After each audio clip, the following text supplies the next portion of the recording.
Hello, everyone. It's Charlene Lee, and I'm getting a little bit of a late start today because my internet died. So I'm streaming through my phone right now.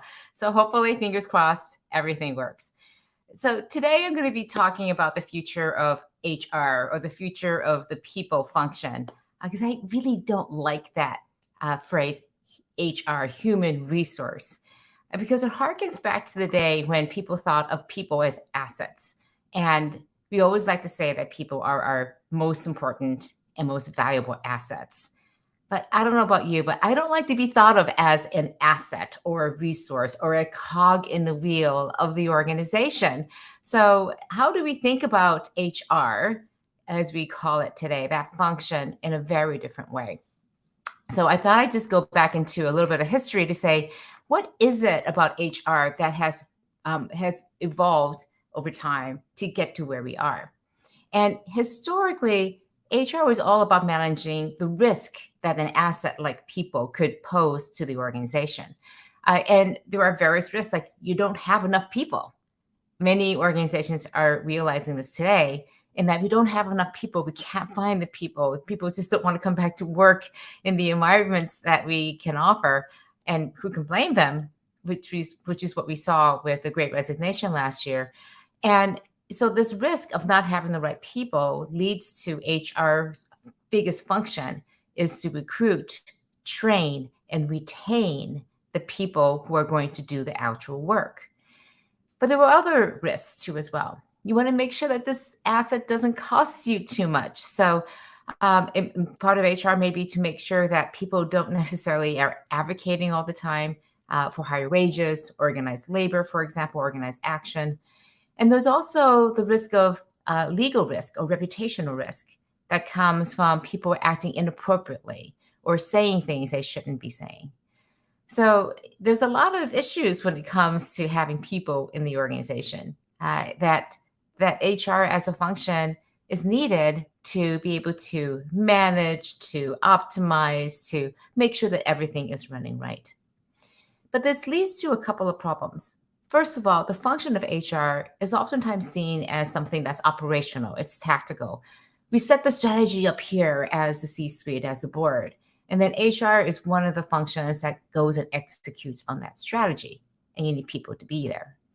But I think in this time of tremendous change and transformation, that we also need HR to step into a very different role, to not just manage risk, but to also think strategically of what the future landscape looks like for people. Not only will they be available, but also when they come in, what are the experiences they're going to have? Because this old way of thinking about recruit, train, and retain, I think we have to look at all aspects of that and rethink this function of HR and think about it from a very different perspective. So I would love to, first of all, ask that if you have any questions, by all means, please put them into the chat, into the discussion. I'll be able to see them here.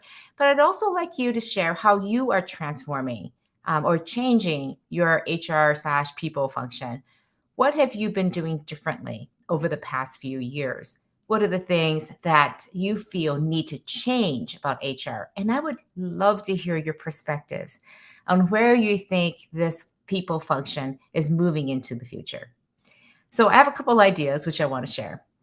First of all, when we think about the whole people role, there's a very traditional way of thinking about that relationship between an organization, the employer, and the people who work in it, the employees.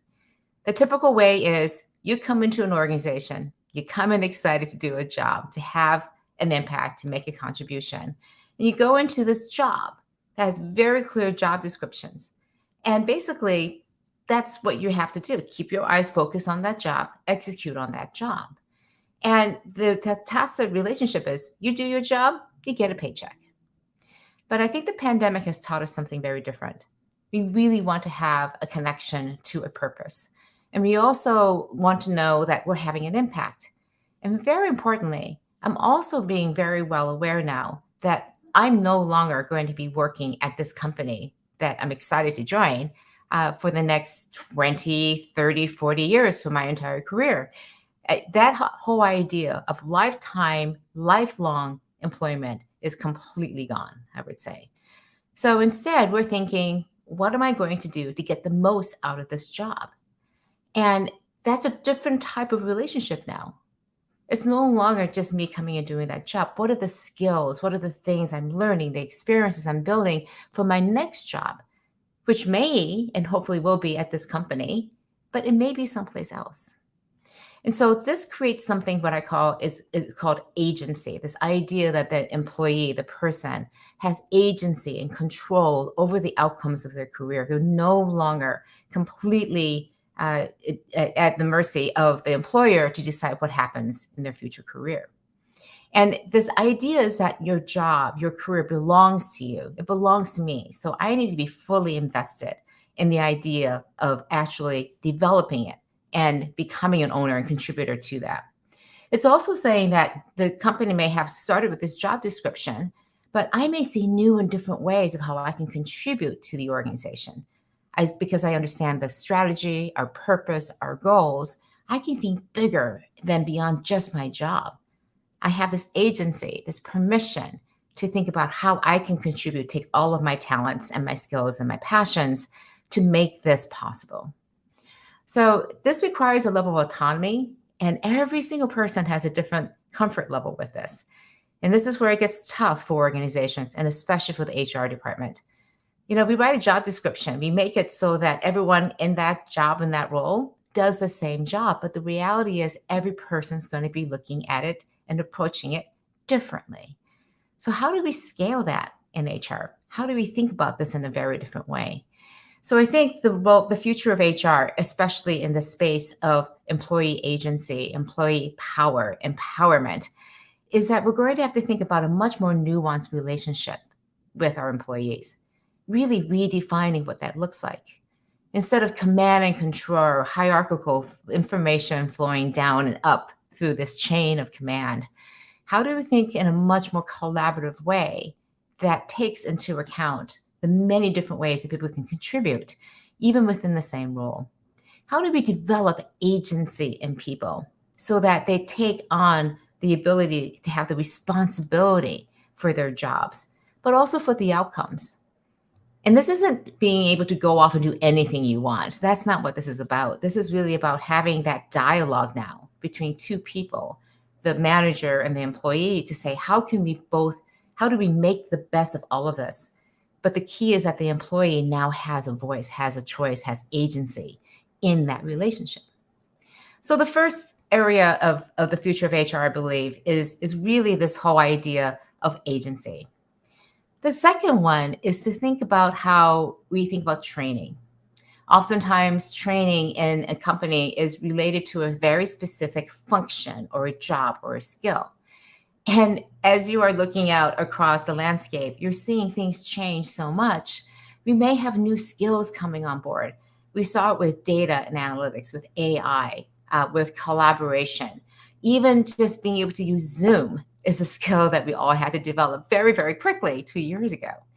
So the reality is training doesn't always have to be in this very specific area in a formal way to be able to learn the skills required to do a very specific job. It's also now about these softer skills around collaboration, around leadership, how you lead even if you're not a leader, around these soft skills about how to work in a team, how to be more innovative and thinking about change rather than thinking about the status quo. So this type of training around not just the hard skills, but the soft skills come in many different forms. They may happen in the organization, but they oftentimes will also happen outside of the organization. Just think about how we continue to be lifelong learners after we finished our formal schooling. Where do people go to learn these things? Frankly, you know where I go? I go to YouTube. I do a lot of learning on YouTube through these videos and online courses. I am learning new skills. I'm learning new ways of thinking. I'm listening to podcasts. So the training that we have formally in the past in a very specific way has really expanded.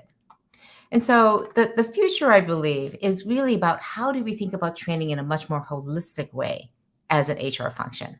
How do we think about understanding what training and skills and experiences our people even bring in that we may not even know about and understand. And that leads me to thinking about training in a much more holistic way. Instead of only training for the things that we have today, let's think about how do we train for the future. For example, we know we're going to need a lot more data skills, a lot more blockchain skills, even with Web3, which again, I'm just beginning to completely understand. But how do we train people to also be more comfortable with change? So this is one of those things where, we're thinking about training beyond just the scope of the current job.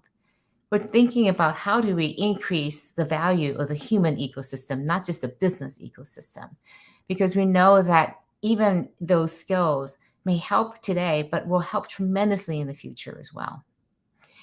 So the third thing I want to talk about is the whole idea of seeing each person for their whole selves, the whole person. And let me give you an example. I talked to one leader recently who was frustrated at work because she wanted to be more a a part of leading change at work, but she felt like she wasn't being allowed to because her manager didn't believe that she had the skills. But the manager, again, was putting her only in positions that allowed you to do just a very clearly defined job. What she didn't understand is that this person, this woman, was an incredible leader in her community, was a huge leader, especially in advocating for rights, for justice, social justice in her community. Very active in movements like Black Lives Matter, and the homelessness. So very active in these areas, and was a tremendous leader outside of work. But she didn't feel comfortable bringing that in. Didn't feel like people would understand, would accept that, and also as a woman of color would feel like that would separate her more rather than integrate her more and be more include her more in the workplace. So she didn't talk about her leadership skills and her leadership work outside of the organization. But if she did feel more comfortable doing that, felt that there was this area of safety to be able to talk about these things, then imagine what would happen if that manager then knew and understood, wow, you're an incredible leader. You have these skills, you have this ability to make change. Let's take advantage of that inside of our organization because we need to change. So this whole self model, I think, is a really interesting approach to be thinking about how do we and enable and also encourage people to bring their full selves to work. And I think that starts with people actually having some curiosity about what's going on with people's lives. And we saw this beginning to happen with the pandemic when we're all of us sent home. We actually were in people's bedrooms and their houses. We got to see people's lives. We began to understand the stresses and the constraints that people have, but also how resilient people can be, how strong people can be when we can see all aspects of their lives. So I think that is beginning to change. But I see us going back to the old way that we're not going to talk about those things anymore as we return back to work. So that third area is understanding that whole self, that whole employee, so that we feel comfortable bringing that in and expressing it so that we can take full advantage of all of the skills that somebody has. Just one more area, and then I want to talk about a radical view of the future. And that is when you have an understanding of who this person is, then the resume that we have, the resume that understands, that says this is what a person does when you're looking for a job, or your LinkedIn profile doesn't even come close to expressing what are the skills and the talents that somebody has. So I do think that in many ways, if we are going to truly be capable of creating this new future, we need to be thinking about different ways to express what these skills and capabilities are.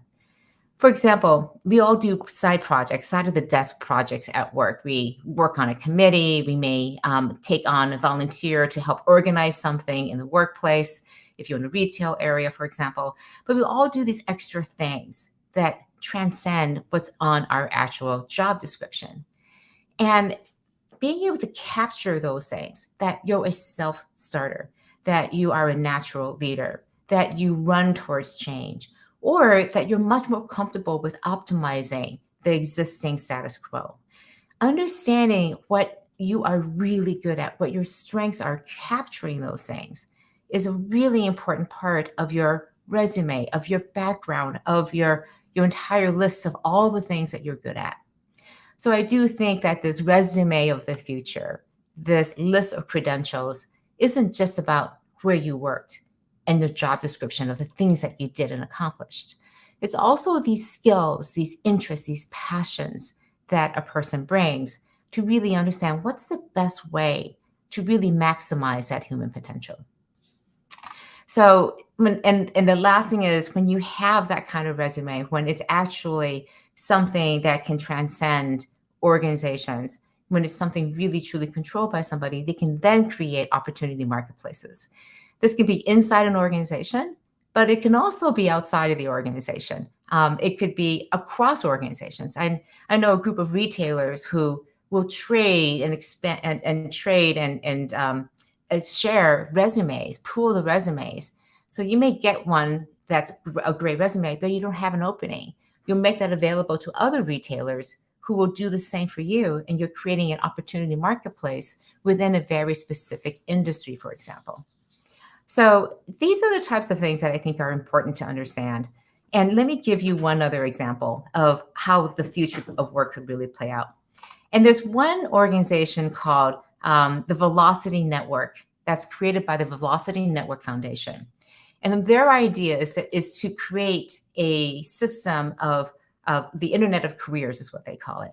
But the idea, as somebody said, it's a self-sovereign credentialing system agnostic of vendors. So what does that mean? Basically, think about the resume, but instead of a resume that anybody can write up or something you can put up onto LinkedIn, you always say, is that real? Is that verified? Can we actually trust it? And the whole idea is that if you use blockchain to secure that credentialing system, then yes, if I'm working at a company, they can write to that blockchain and I can accept it that I did work there.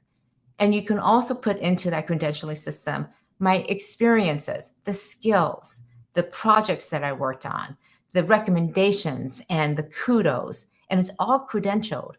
And the key thing here is that it's all one network because it's on blockchain, it's vendor agnostic. And the whole idea, I think the key part for the Velocity Network's approach is that it is self-sovereign, meaning that the employee owns that information, not anybody else. So this completely changes the game when it comes to the future of HR. Because when we can have that kind of background about somebody, you're not starting in when you're recruiting. You're no longer recruiting somebody you know nothing about. It's actually credential for their entire experience. When you think about training, you know what skills, and they're actually verified and certified. You know what skills they have. So what are the gaps that have to be filled? And in terms of retaining them, you also know what their motivations are, what their interests are, what really their strengths are. You can work to those strengths so that they really feel like they're having an impact. And when you're having an impact and you're working to your strengths, why would you go anywhere else? So those are some crazy ideas I hope that you'll take into account. I also want to take a quick look at some of the comments that have come in. So Jay, you've added quite a few comments here. This is so true. HR struggled for at least a generation with its dual purpose, administrative and legal, and also this development of people and looking over the horizon into the future. So well put, Jay. This is like this two-sided nature struggle within HR. I gotta go make the sausage over here. But also we've got to think about what that future looks like. I think anybody in HR really has at the core of what they want to do is to maximize that human potential. But we're oftentimes so trodden down by all these other activities that we have to do.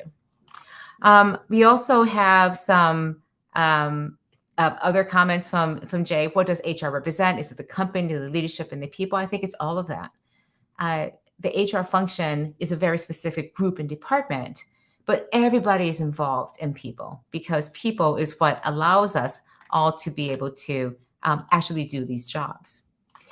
So I think these very divergent roles, as Jay was also mentioning in another comment here, it really requires different skills and personalities. And I do believe that to an extent, Jay. I agree with you because the people who have been in HR for a long time are the ones who have been dealing with a lot of the legal aspects of things. But again, I believe HR can transform and can change too. And that shift in terms of mindset, some people will be able to make it, others may not. But I do believe that's the simple mindset about how do we think about this relationship with employees has to fundamentally change. So I want to give you 4 quick ways to be able to think about how to prepare for this future of HR. The first one is to think about how you're going to sit at the strategy table. If you're in HR, and especially if you're the chief HR officer, how are you going to be in that boardroom? How are you going to be in your meetings with your peers in the C-suite? How are you going to think about your function differently and engage with everybody else differently? And how are you going to insert people into that strategic direction in that discussion? For example, if you want to push into this new era over the next 5 years, what skills will we have to bring? Are we going to find those people externally, or because we know it's going to be in 5 years and we won't need people for 2 more years, do we take some of our best people and train them in these new skills over the next 2 years to be ready to take on these new jobs? We typically don't do that in HR. We go and look for people who already have these skills, fully knowing that because this is a developing marketplace, everyone else is going to be looking for those people, and they're not going to be enough. We're going to have to pay a huge premium for them, and it's a huge hiring risk because we don't know if they're going to be able to work in our work environment. Versus taking somebody who you know is really good, is passionate about the space, but doesn't have the skills. But taking that time, the 6, 12, 18, 24 months to train them to work in this new area. So that's, I think, a key area is to say, how do we as HR think more long-term, more strategically, to be able to take the discussions around people in a different direction? The second one is to understand, again, these long-term aspirations of people. And this is really hard because this is that whole self model coming in. How do we take the time, not only as HR and the people function, but working with our business managers across the entire organization, for them to be able to understand and acknowledge this whole self model, this whole self of the employee, and to think about that is an asset, that is a time well spent investing in understanding that, because you can then begin to say, how do we actually invest in this person, take and leverage their strengths against the goals that we have as an organization. And the third thing I would say is the thing I started out with today about agency. Really think about how you can develop agency in people, because it's not natural. We've been trained our entire lives. It's been beaten out of us that we do not have agency. And now we have to intentionally and strategically insert it back into the team and the people that we are working with. And one of the easiest ways I think to do that is when you say to people, you have agency, they go, I have no idea what you're talking about. What do you mean? Is to demonstrate that to them, but to say, you have so much to contribute. Go out, here are some areas. For example, when we have a problem, bring up the problems. You have agency to say, I think I see something going wrong here. We need to talk about that. Come up with, and the next step might be to come up with potential solutions to those problems. The next step after that may be, let's go look at those solutions and discover and make a recommendation for which one is the best one. And the final step of agency is do the whole thing, identify the problem, come up with a solution, go and solve it, and make it all happen.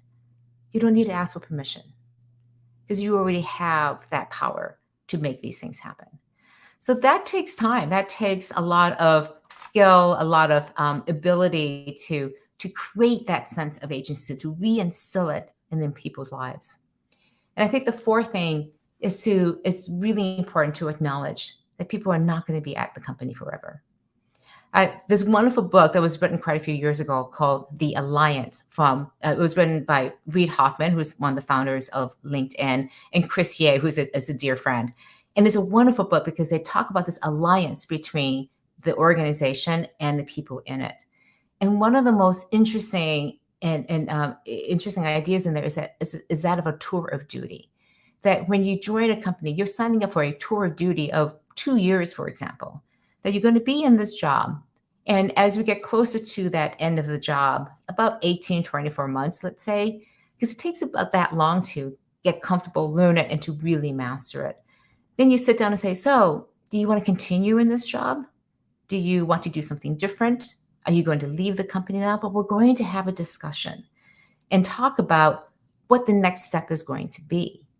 And very importantly, we're going to tell you at the beginning of this job. And this is something I did at my previous company at Altimeter. I started talking to two people about the day they leave, the day they start. And that is a full acknowledgement that I know we're so excited to be beginning this new job, but at some point, you're probably going to go. You're probably going to leave. And when that day comes, as we get closer to it, let's continue this discussion, because the worst thing that could happen is that you give a 2-week notice and you disappear and I don't have somebody to fill the job. And I never would have known that you weren't happy, that there were new opportunities that we didn't know about. So this requires understanding that whole self model, requires that the employee have agency over their career, and requires a new type of relationship where people are comfortable talking to each other about how they're going to formulate this relationship. And so think about how it would look if you're checking in with somebody and go like, how's it going? Like, I'm not being challenged. I've mastered this job, but I'm not being challenged anymore. And I'd like to explore these things. So how will you answer that call, that need of that person at that point? Will you give them that extra training? Will you open up the opportunities and tell them inside the network or even outside in the larger network, this opportunity network, what's available to them? Will you help them look for that new position, knowing that you're going to lose a valuable team member, but they will also potentially be fulfilling their human potential, but also maybe finding somebody else, training that person into this new job who will, again, it will be a huge challenge and growth opportunity for them. And so this is what I did with my people. I said, look, I would love to be able to help you find a new position and advance you inside the organization, but we're a tiny, tiny little company.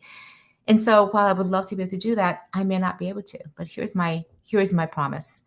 When that time comes, I will open up my entire network. I'll look around all the other people who are in similar jobs or even completely different jobs. And we'll do our best to find you that next position, even if it's not with us, because that's the right thing to do. And I believe that this relationship that we have is going to continue for the rest of our lives, not just for the time when you're at this company. So this is a very different way of approaching things. But I think this is what the future of HR, the future of people in our organization requires. That we acknowledge the fact that these are people, these are humans that really want to contribute their potential, to contribute their strengths and skills and abilities. But also the idea is that we will help them reach and maximize their potential too as well. So for that short time when you're together in the long span of life, for example, in your career, for those few short years that you may be at the company, how are you going to do that? So that's what I have for today. Let's see. I love this point that Jay makes, that most exit interviews are theoretical or non-existent. So it's true. Exit interviews are more formality to make sure, have we checked everything? Is there anything that we need to tie up and any risks that we may have? So at the most interesting level here is that you hopefully will never have to do an exit interview because you knew all the way along exactly how that person was thinking about things. Eric Smith has a really interesting point here. Companies that I've been with have no understanding of agency to even try to implement it at the entry-level jobs, and that is so true. You may have higher levels of agency as people advance into management positions, but entry-level jobs is come in, do this job, keep your head down, don't ask any questions.